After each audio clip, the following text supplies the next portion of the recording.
Okay, अस्सलाम वालेकुम students. Initially हम लोगों ने डिस्कस किया था कि कौन कौन से इंडिसेस इस्तेमाल होते हैं, इंडिसेस के स्कोर्स हमें मिलते हैं Wechsler adult intelligence scale edition 4 से। Today we will discuss the sub test, जो कि उनको थोड़ा सा डिटेल में हम डिस्कस करेंगे। जो सिमिलैरिटीज़ का सब टेस्ट है वर्बल कॉम्प्रिहेंशन इंडेक्स के अंदर, उसमें हमें ये देखने को मिलता है कि ये सबसे ज़्यादा it is one of the most reliable measure of intellectual ability.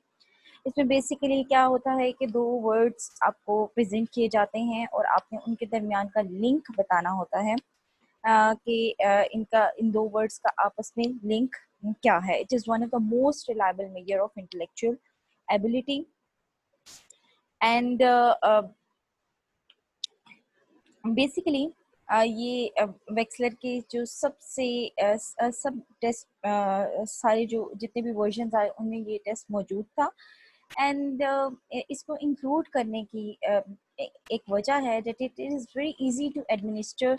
और इसके अलावा इसका जो एडल्ट्स हैं, एडल्ट्स इस टेस्ट को इंटरेस्टिंग फील करते हैं, उनको ये इसमें इंटरेस्ट क्रिएट होता है। They feel like it is interesting to find out the similarities. इसके अलावा इसमें हमें जो जनरल इंटेलिजेंस फैक्टर है वो बहुत ज़्यादा क्लियरली पता चल जाता है। इसके अलावा हमें ये भी पता चलता है कि what type of thinking, logical thinking का जो लेवल है वो एक इंडिविजुअल का किस तरह का है, वेदर थिंकिंग शैलो प्रोसेसेस है या डीप प्रोसेसिंग है। ठीक है, ओके जनाब।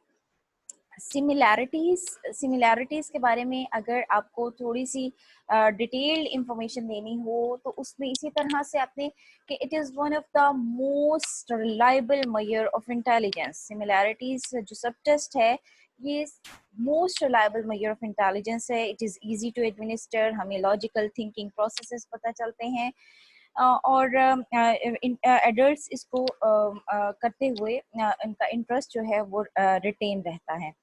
Then comes the test of vocabulary. A vocabulary test basically it is not only the index of schooling, but it is also a very excellent measure of general intelligence. इसमें सिर्फ ये नहीं होता कि आप एक अच्छे स्कूल से बिलोंग करते हैं, आपने अच्छी जगह से स्कूलिंग की है तो आपकी वोकेबलरी सिर्फ उसी सूरत में अच्छी होगी।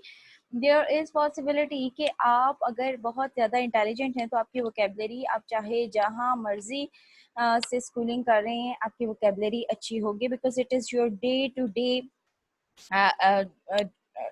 लर्निंग प्रोसेस जिसमें कि आप अपनी वोकेबलरी को इंक्रीज करते हैं। So if you are inquisitive towards learning, आपके दिमाग में सवालात आते हैं कि आप चीज़ें सीखना चाहते हैं, तो जो इसमें इस तरह से है कि लर्निंग जो है वोकेबलरी आपकी डे टू डे इंक्रीज होती है।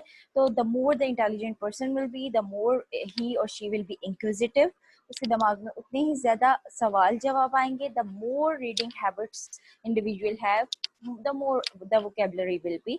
सो इंटेलिजेंस आपकी डिपेंड करती है, आपकी इंटेलिजेंस डिपिक्ट होती है आपकी वोकेबलरी से।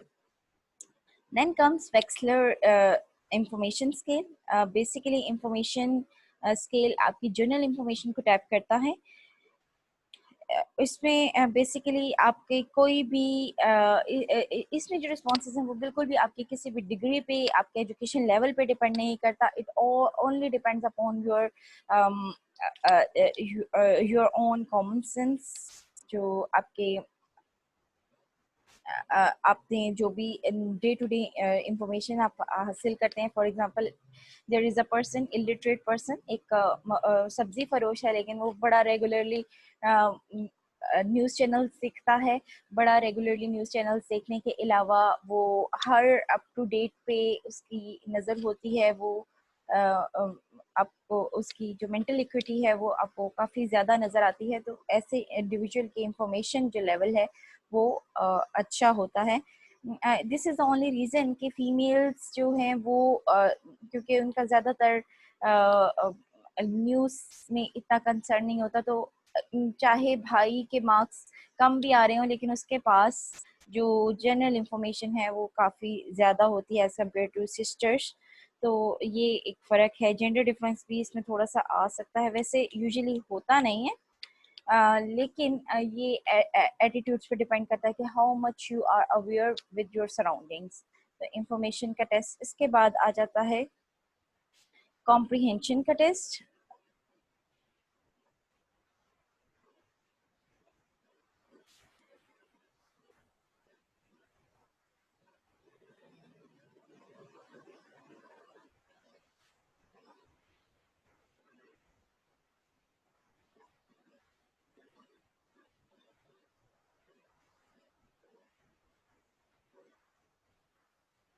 कॉम्प्रिहेंशन टेस्ट में बेसिकली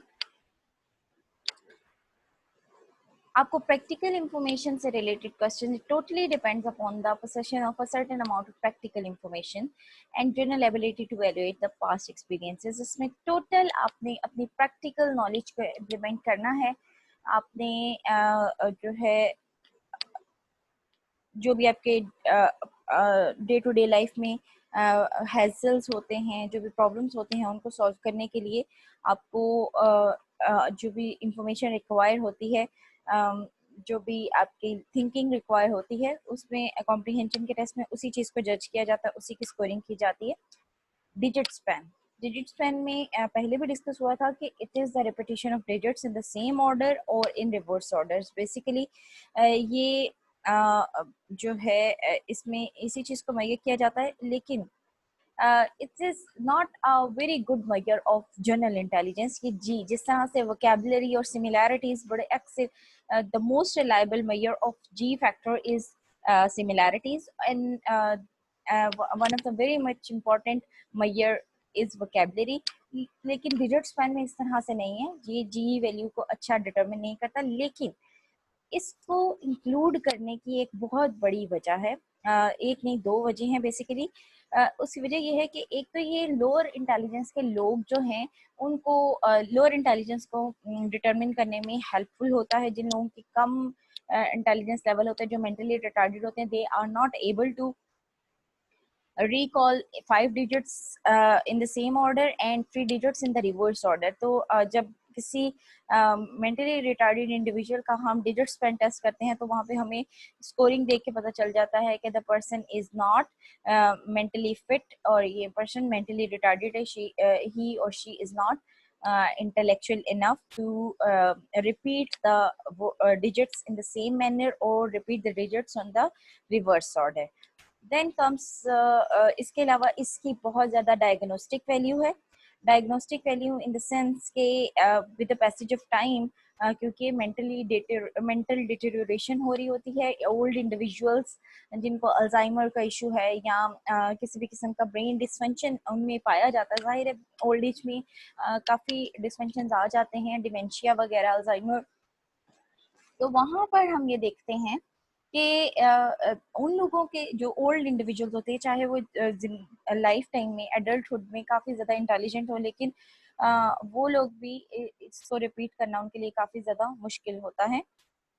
सो डिजिट स्पैन का जो टेस्ट है वो इंक्लूड करने की एक बहुत बड़ी मेजर रीज़न, और वो ये है कि it is very clinically significant. इसमें आपके जो प्रॉब्लम्स हैं, अटेंशन के प्रॉब्लम्स, एंजाइटी के प्रॉब्लम, डिस्ट्रैक्टिबिलिटी के प्रॉब्लम्स, कंसंट्रेशन के प्रॉब्लम्स, वो बड़ी एविडेंट होके सामने आ जाते हैं।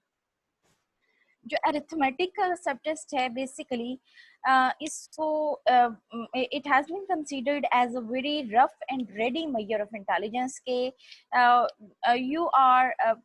और सबसे मजे की बात कि जो लोग ये इंटेलिजेंस टेस्ट टेकर्स होते हैं, जो टेस्ट दे रहे होते हैं, वो बेसिकली क्या कर रहे होते हैं, उनको लगता है कि this is justified to have had mathematical question in the intelligence test.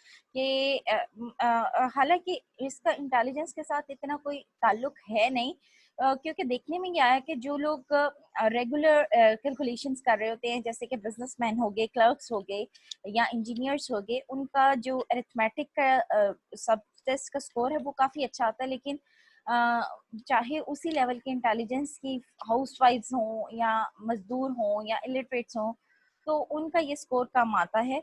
तो this is not a very good measure of intelligence in true sense, लेकिन इसके बावजूद भी जो भी टेस्ट टेकर होता है वो ये कंसीडर करता है कि as as I am taking the test of intelligence, तो मुझसे मैथ्स के क्वेश्चन भी होंगे। मैथ्स को इंटेलिजेंस का एक क्राइटेरिया कंसीडर किया जाता है इन द जनरल पब्लिक।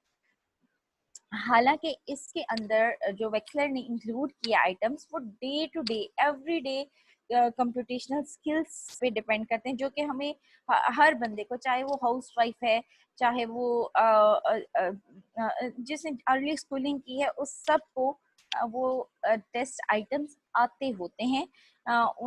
उनका लेकिन डेफिनेटली वो डे टू डे डीलिंग में नहीं होते, तो उनके लिए वो सॉल्व करना थोड़ा सा मुश्किल हो जाता है। लेकिन ऐसा नहीं होता कि कोई ऐसा आइटम इसमें मौजूद है जो कि हायर लेवल के इंडिविजुअल्स के लिए है, जो कि हायर एजुकेशन वालों के लिए नहीं। स्कूल के छोटे ग्रेड्स में जो मैथमेटिक्स कराया जाता है, बिल्कुल उसी तरह के क्वेश्चंस इसमें मौजूद होते हैं। ब्लॉक डिजाइन की बात करते हैं। ब्लॉक डिजाइन बेसिकली कोर्स ने जो उनसे डेवलप किया था, और इसमें जो कोर्स ने ब्लॉक डिजाइन किया था, उसमें बेसिकली चार तरह के चार रंगों के ब्लॉक्स उसने लिए थे, red, white, blue and yellow. लेकिन वेक्सलर ने बेसिकली इसमें से सिर्फ डिजाइन तो वो लिया, कॉन्सेप्ट तो लिया, लेकिन जो कलर्स थे उसने सिर्फ दो रखे, that was red and white. इसके अलावा जो डिजाइन हैं वो चेंज किए, जो डिजाइन सेम नहीं रखे जिनको रिक्रिएट करना था। Block design diagnostically it is very important test, और जो जो लोग इंडिविजुअल्स डिमेंशिया का शिकार होते हैं या जिनको कोई न्यूरोलॉजिकल इम्पेयरमेंट होती है, दे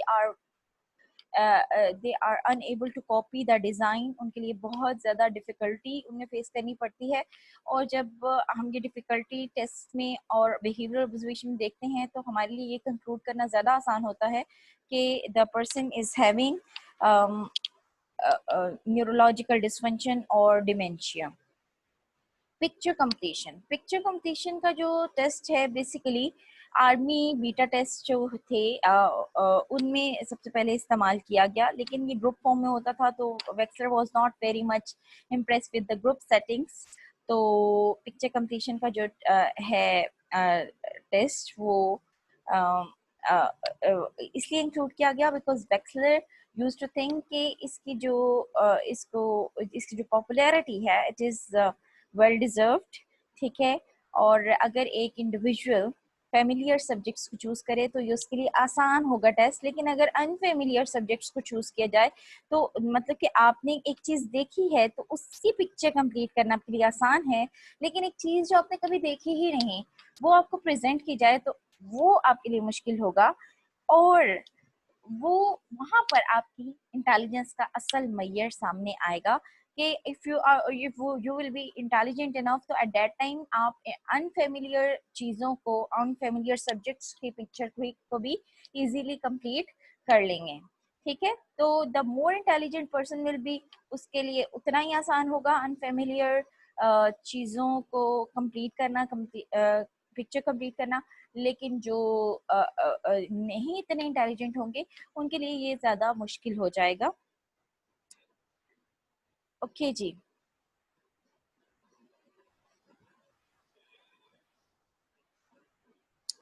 उसके बाद कोडिंग की बात आती है। कोडिंग या डिजिट सिंबल कोडिंग, ये सब्स्टिट्यूशन टेस्ट है और one of the oldest and best established of all the psychological test.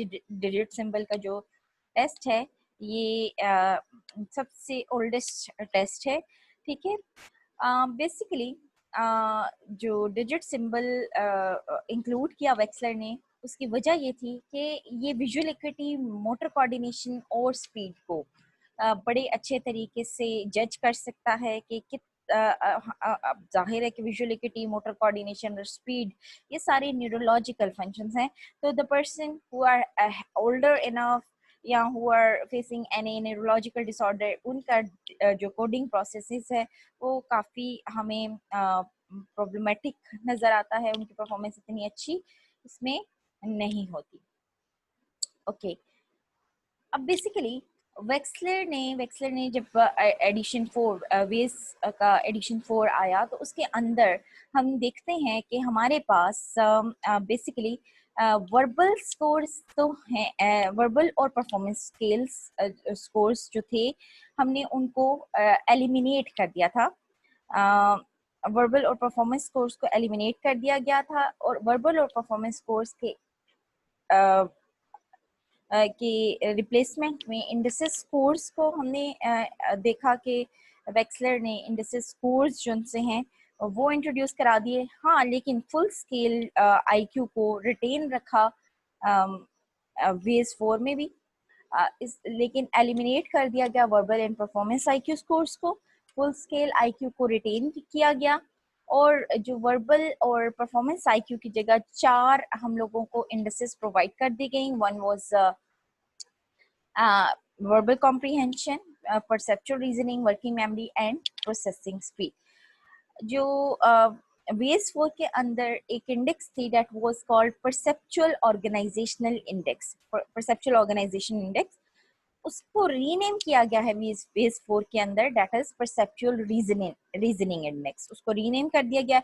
इसी तरह से विस्क 4 के अंदर Wechsler intelligence scale for children में जो एक इंडेक्स था फ्रीडम फ्रॉम डिस्ट्रैक्टिबिलिटी इंडेक्स, उसको रीनेम करके वर्किंग मेमोरी इंडेक्स का नाम दे दिया गया है। So these are the changes जो कि वेस 4 और विस्क 4 के अंदर आई हैं। विस्क 4 को अभी हम दोबारा डिटेल में करेंगे, लेकिन वेस 4 में हमने जो अभी तक कर लिया है दैट इज कि किस तरह से वेस 4 की डेवलपमेंट हुई। वेस 4 के अंदर कौन कौन से 4 इंडेसेस इंक्लूड किए गए। 4 इंडेसेस के अलावा हमने देखा कि कौन से 3 सब टेस्ट जो से हैं वो हम लोगों ने वेस 4 में ऐड किए गए हैं, जिसमें कि फिगर वेट्स आ गया है। फिगर वेट्स के अलावा आपके पास कैंसलेशन का है। इसके अलावा आपके पास विजुअल पजल्स का टेस्ट है। सो वेस 4 के अंदर हमारे पास विजुअल पजल्स का जो टेस्ट है वो एक नया टेस्ट है, ठीक है। और फुल स्केल सब टेस्ट हम अगर फुल स्केल सब टेस्ट की बात करें तो वेस 3 और वेस 4 के फुल स्केल सब टेस्ट या फुल स्केल स्कोर्स में वेस 3 में फुल स्केल स्कोर हम लेते थे 11 सब टेस्ट का, जिसमें से जो है वर्बल सब टेस्ट में vocabulary, similarities, information, comprehension, arithmetic और डिजिट स्पैन, इन 6 का स्कोर हम प्लस करते थे। परफॉर्मेंस में हम block design, matrix reasoning, picture completion, picture arrangement और डिजिट सिंबल, इन 5 को हम इनके स्कोर्स को प्लस करके फुल स्केल आईक्यू का स्कोर निकालते थे। लेकिन वेस 4 के जो स्केल्स हैं उसमें हम वर्बल कॉम्प्रिहेंशन इंडेक्स में से 3 सब टेस्ट लेते हैं। वन इज वोकेबलरी, सिमिलैरिटीज और इंफॉर्मेशन। कॉम्प्रिहेंशन को हम नहीं लेते। वर्बल कॉम्प्रिहेंशन इंडेक्स के 3 सब टेस्ट लेते हैं, चौथा सब टेस्ट हम नहीं लेते। इसी तरह से वर्किंग मेमोरी इंडेक्स में हम अरिथमेटिक और डिजिट स्पैन को लेते हैं।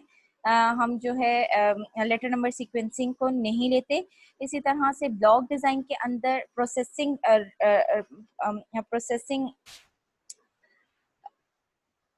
परसेप्चुअल इंडेक्स में हम बेसिकली ब्लॉक डिजाइन को, मैट्रिक्स रीजनिंग और विजुअल पजल्स को लेते हैं। और इसी तरह से प्रोसेसिंग स्पीड इंडेक्स में हम कोडिंग और सर्च सिंबल को लेते हैं। ओके,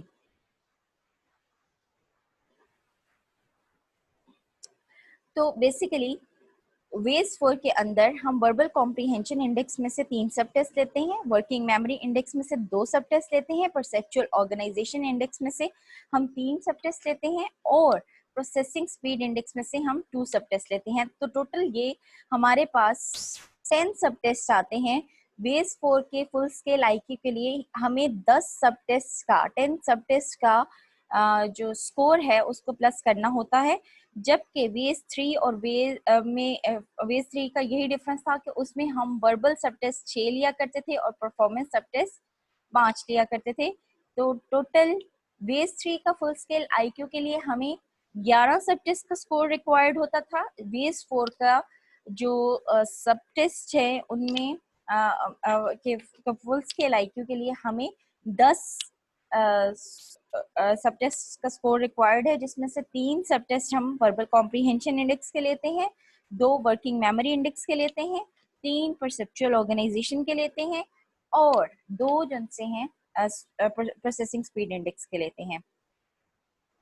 अच्छा, ये तो हो गया कि वेस 4 के अंदर जो चेंजेस आई उसमें हमने फुल स्केल आईक्यू को इंट्रोड्यूस कराया, हमने जो परफॉर्मेंस आईक्यू और वर्बल आईक्यू को एलिमिनेट कर दिया, इसके बजाय 4 इंडेक्सेस जो सी हैं उनको हाईलाइट किया गया, जो कि 4 इंडेक्सेस हमारे पास कौन कौन सी हैं, verbal comprehension index, perceptual index, working memory index, perceptual organization index and processing speed index. ये 4 इंडेक्सेस हमारे पास इंट्रोड्यूस हुई। एक फुल स्केल आईक्यू हमें मिलता है, 4 इंडेक्सेस के स्कोर्स मिलते हैं और इसके अलावा एक और न्यू स्कोर इंट्रोड्यूस कराया गया, that is known as global score. Global score ये बेसिकली ग्लोबल एबिलिटी इंडेक्स के नाम से हमें मिलता है। इसमें 3 जिनसे हैं वर्बल कॉम्प्रीहेंशन के टेस्ट स्किल स्कोर्स लिए जाते हैं और 3 ही परसेप्चुअल रीजनिंग सब टेस्ट लिए जाते हैं, जबकि वर्किंग मेमोरी और जो प्रोसेसिंग स्पीड इंडेक्स है उसमें से किसी भी किस्म का कोई भी स्कोर नहीं लिया जाता। तो हमें जो ग्लोबल एबिलिटी इंडेक्स है, हमें एक न्यू इंडेक्स यहाँ पर बेस 4 के अंदर मिलती है। बेस 4 के अंदर जो ये इंडेक्स मिलती है उसके उसमें 6 सब टेस्ट के स्कोर इंक्लूड होते हैं, 3 वर्बल कॉम्प्रीहेंशन के और 3 परसेप्चुअल रीजनिंग इंडेक्स के।